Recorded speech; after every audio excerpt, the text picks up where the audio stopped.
Okay guys, Rob back here at the off-grid tiny house. Check the temperature inside here. 28.5 Celsius in with 49% humidity in, 32.1 out and 55% humidity. It hasn't rained or anything. I'm gonna walk in here because my camera has an automated light when it senses it's dark, and there it goes, turns it on. Pretty awesome. So that means I don't have to have another hand holding the light. Whoops. Moved it a little too quick. It tells me when I'm moving too fast, which is kind of nice. I can get used to it. So we'll take a walk through the tiny house now, guys. And we'll see everything survived the trip. Now here's my kitchen counter view, the new window, and take a look at that, guys. That's pretty awesome. And I left this window open quite a ways because it is helping cool the place in here. And before I go down any further into the tiny house, let's take a look at this view, guys. This is right out my front door. Here's the door. Look at that.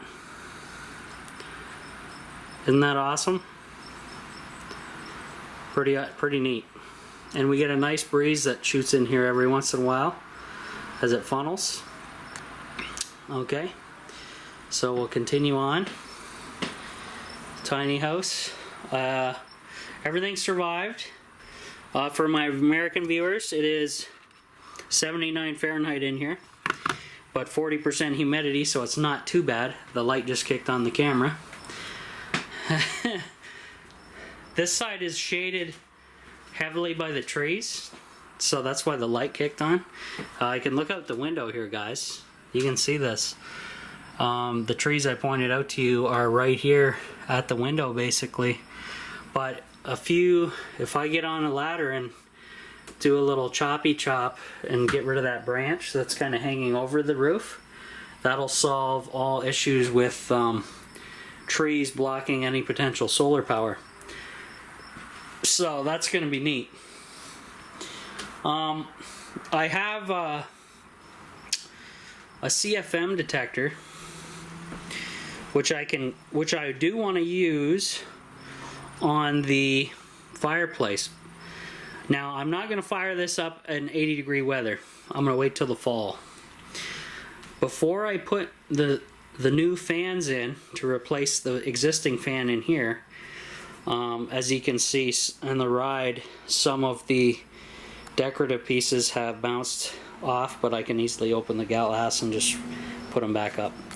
But anyway, before I take the internal motor out, which sits about here in this section, I want to do a CFM test on it. So I'm going to bring the power pack over, plug it in. I'm going to have to run the fireplace for it to come on.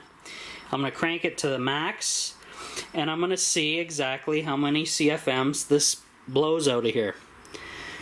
Now, why I want to do this: when I replace the motor, I want to match or exceed the CFMs, but exceed not by much.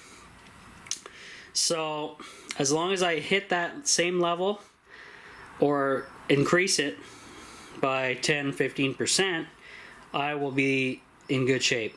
I don't want to be under, because then it's a possible fire hazard, and what I'm doing is not even recommended by the manufacturer. However, by doing what I'm doing, I'll probably be getting more airflow, which I hope, and I'll be dropping the power requirements for that motor drastically, because you've seen me, guys, unpackage those little fans, and they did quite well on the voltmeter.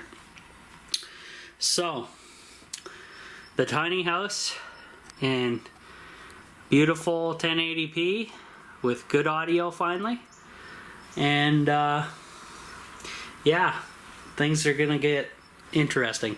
I've been super busy, guys, with work, so it helps. Helps the money coming in, helps me definitely, but I can't get over here to do video as much, so that's my excuse and I'm sticking to it. But at least you guys got to see the new property. You got to see my beautiful new view. And I can cut this bush out of there. That's a weed or something. I don't know what the hell that is, but I can make a path down to the water and actually fish, and even build a little dock or something if I wanted to in the future, possibly. Pretty interesting. So the tiny house is doing surprisingly well in this heat with no air conditioning. It is 80 in here. The humidity level has dropped, which is good, and it's holding its own. So whatever I did insulation wise helped. And once the panels are up there, guys, it will give me some shading on parts of the roof space, which is going to be excellent as well. So the only thing, so the plan is putting the solar panel up here on the rooftop. Now the way I figured I'm going to do this, I'm going to take angle iron and run sections up on the side, the outside of the tiny house on both sides, and then run a piece across to connect the two with bolts, and then I'll just lay my panels on a 30-degree angle, and that way I get the full sun in winter and summer in this area. And then that way I don't have holes in my roof, because you guys, if you followed me for a while, knew I had a hell of a battle with water damage and leaks. So the last thing I want to do is put racking on here and start drilling holes through my roof. So that's not going to happen, sorry. And then these bad boys will be getting a test soon, hopefully. I got to fill these up with water from the house, throw a bunch of bleach in, let them sit overnight, check all my plumbing, then dump that container by gravity into this one, and then test my pump out finally.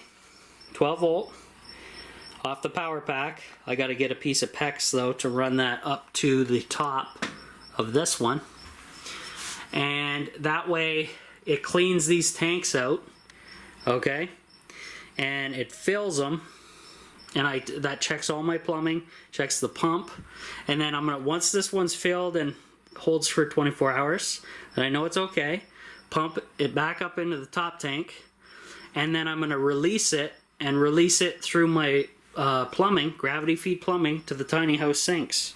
So this place, and then the kitchen sink.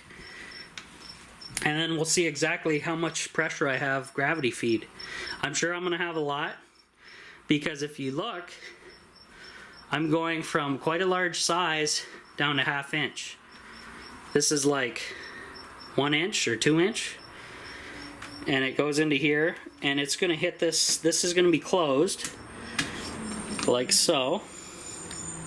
Okay, so it's going to hit this, fill this area up, continue on, and then I can also shut it off here if I want to, but it goes down to 3/8, or no, this is 3/4, not 3/8, geez. 3/4 down to 1/2 inch, and then that will feed my stuff. So this is going to be pretty exciting to check out. It's dark on this side of the tiny house where the water is. Like, it's 2 o'clock, guys, so that tree must be shading this area pretty well. Pretty interesting. You find all kinds of different little things now. But anyway, just wanted to give you guys a good rundown with the new camera. I hope you guys enjoy the new audio video that I will be producing on my channel. And yeah, things are coming along, guys. I'm slowly picking away at everything. I know people complain and like, why hasn't he got the solar up yet? Where's the batteries? Blah, blah, blah. I'm working on it, guys. It takes money. It takes time. It takes planning. And once I have it up and running, guys, it's going to be awesome in here. And once I do get internet in here, I'll be able to do live Google Hangouts from inside the tiny house, guys, so you guys can see what it's like live with me when I'm in here full time. And it's going to be pretty exciting, so I'm pretty stoked. Everything's gone really well. We did have a big rain about a week ago or so. The tiny house was unaffected. No leaks, no extra leaks or cracks during the move, which means it's solid. And I'm pretty happy about that. Pretty happy. So, one thing I may do is this window. I may pull this stuff off of that top pane, open this fully more. That way you get the airflow even better. Well, I think I'll do that right now. So, I'll be back. Okay guys, I simply lifted the window up to the maximum it would go, put my solar panels back on. Now they're going through 2 panes of glass basically, but now I have more airflow coming in on this side of the tiny house as well. So once the door is shut, I'm sure that'll make a difference. I should set the tripod up, let you guys enjoy a view while I put some stuff away here. Here, I'll have to shut the camera off because I know you guys hate when I spin it on the tripod. Gotta spin it onto this damn thing. So I'll be back in a minute.